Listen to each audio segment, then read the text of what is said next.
അപ്പം ഞങ്ങൾ bamboo boat റൈഡൊക്കെ കഴിഞ്ഞിട്ട് അടുത്ത ഡെസ്റ്റിനേഷനിലേക്ക് എത്താൻ വേണ്ടിയിട്ട് ഒരു 5-10 മിനിറ്റ് മാത്രമേ ഉണ്ടായിട്ടുള്ളൂ. അതാണ് ടീ ടോപ്പ് ഐലൻഡ്. പിന്നെ ഇവിടെ തന്നെ ബീച്ചിൽ നമുക്ക് സ്വിമ്മിങ്ങിനുള്ള ഒരു അവസരം അവർ റെഡിയാക്കിയിട്ടുണ്ടായിരുന്നു. സ്വിമ്മിങ്ങിന് താല്പര്യമുള്ളവർക്ക് ഡ്രസ്സും കാര്യങ്ങളൊക്കെ കൊണ്ടുവന്നിട്ട് ഇവിടെ നമുക്ക് ചിലവഴിക്കാം. ആകെ 45 മിനിറ്റാണ് ഇവരിവിടെ അനുവദിച്ചിട്ടുള്ളത്.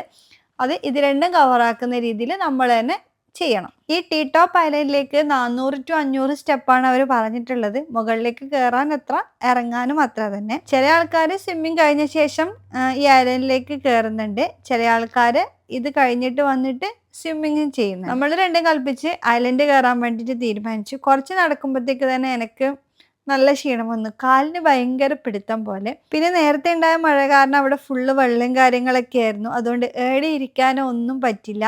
പിന്നെ എങ്ങനെ നടന്ന് കയറാനേ വഴിയുള്ളൂ. അങ്ങനെ ഞാൻ മെല്ലെ മെല്ലെ കയറി. കുറേ വയസ്സായവരൊക്കെ കയറുന്നുണ്ട്. അത് കാണുമ്പോൾ നമുക്ക് അതിശയം തോന്നുന്നുണ്ട്. എന്നാലും പിന്നെ നമ്മളും കയറി. പിന്നെ ഇതാണ് ഫസ്റ്റ് വ്യൂ പോയിന്റ് എന്ന് പറയുന്നത്. ഇവിടെ എത്തി കുറച്ച് കാഴ്ചകളെല്ലാം കണ്ട ശേഷം കുറച്ച് റെസ്റ്റ് എടുത്തു. പിന്നെ എനിക്ക് ഒട്ടും വയ്യ മുകളിലോട്ട് കയറാൻ. കുഞ്ഞാട്ടനോട് ഞാൻ പറഞ്ഞു ഞാൻ വരുന്നില്ല എന്ന്.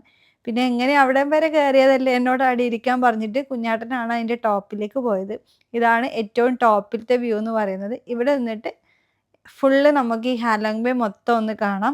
ഫസ്റ്റ് വ്യൂ പോയിന്റിൽ നിന്ന് കിട്ടുന്ന കാഴ്ച തന്നെയാണ്. പക്ഷെ കുറച്ചും കൂടി ഹൈറ്റിൽ വന്നിട്ട് നമുക്ക് ഈ ഹാലോങ് ബേ മൊത്തം കാണാൻ പറ്റും. നല്ല രസമായിരുന്നു എന്നാ പറഞ്ഞത് അവിടുന്ന് കാണാൻ വേണ്ടിയിട്ട്.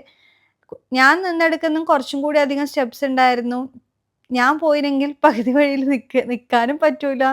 അങ്ങനത്തെ ഒരവസ്ഥ വരട്ടെ. അതുകൊണ്ട് താഴെ നിന്നത് എന്തായാലും നന്നായി എന്നാണ് പറഞ്ഞത്. പിന്നെ അങ്ങ് ടോപ്പിലേക്ക് എത്തുമ്പോഴത്തേക്കും നടന്നിട്ട് കുഞ്ഞാട്ടൻ കുറച്ച് ക്ഷീണം പിടിച്ചിട്ടുണ്ടായിരുന്നു. അങ്ങനെ അവിടെ നിന്നും ഒരു കുപ്പി വെള്ളമൊക്കെ വാങ്ങിയിട്ടാണ് കുഞ്ഞാട്ടൻ താഴോട്ട് തിരിച്ചു വരുന്നത്.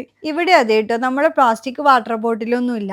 കുപ്പീൻ്റെ വാട്ടർ ബോട്ടിലും അതേപോലെ നമ്മൾ ചെറിയ ടിന്ന് പോലത്തെ സാധനമാണ് ഇടയുള്ളത്. പിന്നെ ഞങ്ങൾ അവിടെ നിന്ന് മടങ്ങി ഏറ്റവും താഴെ എത്തി. താഴെ എത്തുമ്പോഴത്തേക്കും നമ്മളെ ക്രൂയിസ് വന്നിട്ടുണ്ടായിരുന്നില്ല. കാരണം പാർക്ക് ചെയ്യാനുള്ള സ്പേസും കാര്യങ്ങളും കുറവായതുകൊണ്ട് ഓരോന്നായിട്ട് മെല്ലെ വരുന്നതെന്നാണ് പറഞ്ഞത്. അപ്പോൾ ഏകദേശം സമയം അരമണിക്കൂറായതേ ഉണ്ടായിരുന്നുള്ളൂ.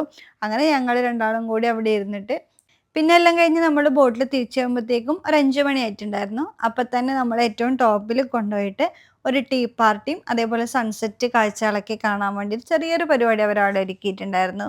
ആദ്യം ഒരു താങ്ക്സും കാര്യങ്ങളൊക്കെ പറഞ്ഞിട്ട് പിന്നെ ഒരു വാട്ടർമെലൺ ജ്യൂസ് അല്ലെങ്കിൽ ഒരു ചായ, പിന്നെ കുറച്ച് സ്നാക്സും കാര്യങ്ങളൊക്കെ ആയിരുന്നു.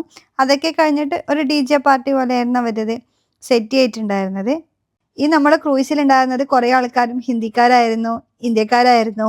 അപ്പോൾ അതുകൊണ്ട് കുറേ ഹിന്ദി പാട്ടും കാര്യങ്ങളൊക്കെ വെച്ചിട്ടായിരുന്നു അവർ ഡാൻസും കാര്യങ്ങളൊക്കെ സെറ്റാക്കിയിട്ടുണ്ടായിരുന്നത്. അങ്ങനെ എല്ലാവരും അത് എൻജോയ് ചെയ്തു. നല്ല രീതിയിൽ ഡാൻസ് കളിച്ചു, നന്നായിട്ട് ആഘോഷിച്ചു. നല്ലൊരു വൈകുന്നേരമായിരുന്നു അന്നത്തേത്. ഇതൊക്കെയായിരുന്നു അവർ നമുക്ക് സ്നാക്സായിട്ട് ഒരുക്കിയിട്ടുണ്ടായിരുന്നത്. നല്ലൊരു സ്നാക്സും കാര്യങ്ങളൊക്കെ ഉണ്ടായിരുന്നു. പിന്നെ എല്ലാവരും നല്ല രീതിയിൽ ആസ്വദിച്ച് കഴിച്ചു.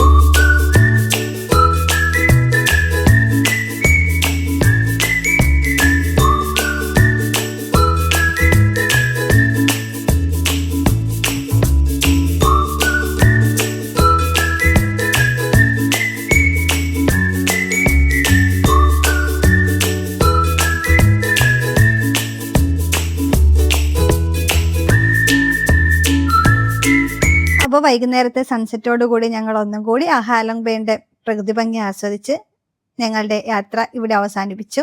ഇനി നേരെ നമ്മുടെ ഹോട്ടലിലേക്ക്. ഇവിടെ നിന്ന് 2.5-3 മണിക്കൂർ എന്തായാലും എടുക്കും. നാളെ രാവിലെ ഹനോയിൻ്റെ മറ്റൊരു ബ്യൂട്ടി ആയ സാപ്പയിലേക്ക് പോകാനുണ്ട്. അപ്പോൾ രാവിലെ ഇറങ്ങണം. അപ്പോൾ അടുത്ത വീഡിയോ ആയിട്ട് വീണ്ടും കാണാം.